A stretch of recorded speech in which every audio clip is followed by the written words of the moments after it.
Hi வணக்கம், welcome to happy taste buds. இது வரைக்கும் நம்ம சேனலுக்கு சப்ஸ்கிரைப் பண்ணாதவங்க சப்ஸ்கிரைப் பண்ணிக்கோங்க அண்ட் கூடவே பெல் ஐக்கானையும் ப்ரெஸ் பண்ணிக்கோங்க.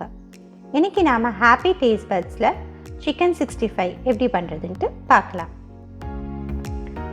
இது 450 grams of boneless chicken clean பண்ணி எடுத்து வச்சுருக்கேன். ஸோ இதுக்கு ஃபஸ்ட்டு நம்ம தேவையான அளவு சால்ட்டு சேர்த்துக்கலாம். சால்ட் ஒரு 3/4 டீஸ்பூன் யூஸ் பண்ணுறேன். கொஞ்சம் லைட்டாக ஒரு பிஞ்ச் எக்ஸ்ட்ரா யூஸ் பண்ணிக்கலாம். பிகாஸ் நம்ம மேரினேஷனில் கார்ன்ஃப்ளவர் அண்ட் ரைஸ் ஃப்ளவர்லாம் யூஸ் பண்ண போகிறோம். ஸோ அதுக்கும் சேர்த்து இப்போ நம்ம உப்பு சேர்த்துக்க போகிறோம். ஸோ 2 டீஸ்பூன் அளவுக்கு Kashmiri chilli powder. Kashmiri chilli powder சேர்க்கும்போது நமக்கு நல்ல கலர் கொடுக்கும். ஒரு 1 டீஸ்பூன் அளவுக்கு cumin powder, roasted cumin powder சேர்த்துக்கோங்க, அது வாசனையாக இருக்கும். Ginger garlic paste 1 teaspoon. இது கூடவே ஒரு 3 டேபிள் ஸ்பூன் அளவுக்கு தயிர் சேர்த்துக்கலாம்.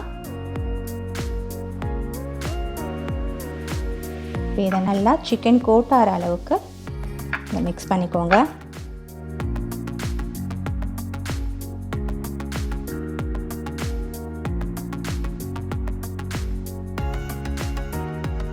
ஸோ இது ஒரு 1 ஹவருக்கு ரெஸ்ட் ஆகட்டும். அதுக்கப்புறம் நம்ம இதை கார்ன்ஃப்ளவர் அண்ட் ரைஸ் ஃப்ளவர்லாம் சேர்த்துட்டு நம்ம டீப் ஃப்ரை பண்ணி எடுக்க போகிறோம்.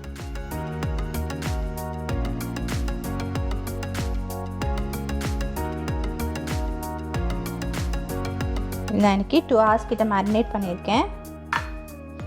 ஸோ இப்போ இதில் 1 டேபிள் ஸ்பூன் அளவுக்கு ரைஸ் ஃப்ளவர்,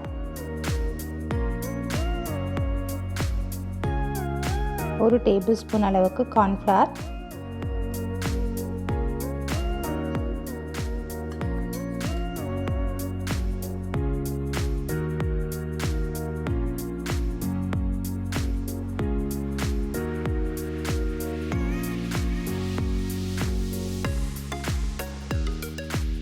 எக் ஒயிட் மட்டும் சேர்த்துட்டு நம்ம நல்லா மிக்ஸ் பண்ணிக்கலாம். இப்போது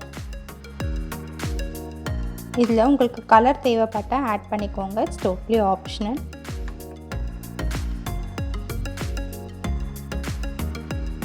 ஸோ இந்த மாதிரி சிக்கன் ஃபுல்லாக கோட் ஆகிற அளவுக்கு சேர்த்துக்கோங்க. ஒருவேளை நீங்கள் குவான்டிட்டி ஜாஸ்தி எடுத்துருந்தீங்க அப்படின்னா again equal proportion of rice flour and cornflour சேர்த்து இது நல்லா கோட் ஆகிற அளவுக்கு மேரினேட் பண்ணிக்கோங்க.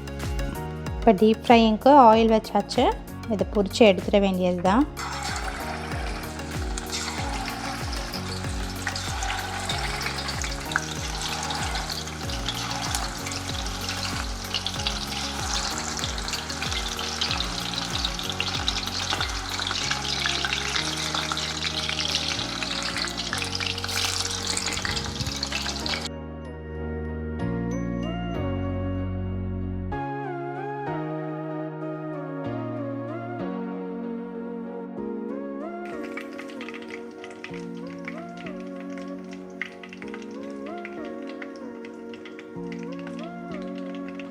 இதே மாதிரி பேட்சாக போட்டு ஃப்ரை பண்ணி எடுத்துக்கலாம் எல்லாத்தையுமே. ஸோ சிக்கன் எந்த அளவுக்கு வெளியில் க்ரன்ச்சியாக இருந்தாலும் உள்ளே எவ்வளோ சாஃப்டாக இருக்குன்னு நம்ம கட் பண்ணி பார்த்துடலாம்.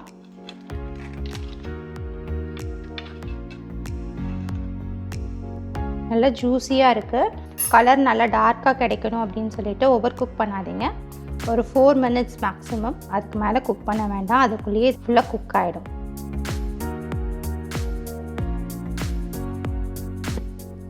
Simple but yet tasty snacks.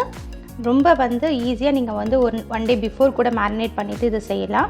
நீங்களும் ட்ரை பண்ணி பாருங்கள். ட்ரை பண்ணிவிட்டு உங்களுக்கு எப்படி வந்ததுன்னு எனக்கு கமெண்ட் பாக்ஸில் மறக்காமல் சொல்லுங்கள். அண்ட் இந்த ரெசிபி உங்களுக்கு பிடிச்சிருந்துச்சுன்னா லைக் பண்ணுங்கள், ஷேர் பண்ணுங்கள், நம்ம சேனலுக்கு சப்ஸ்கிரைப் பண்ணுங்கள். தேங்க்யூ.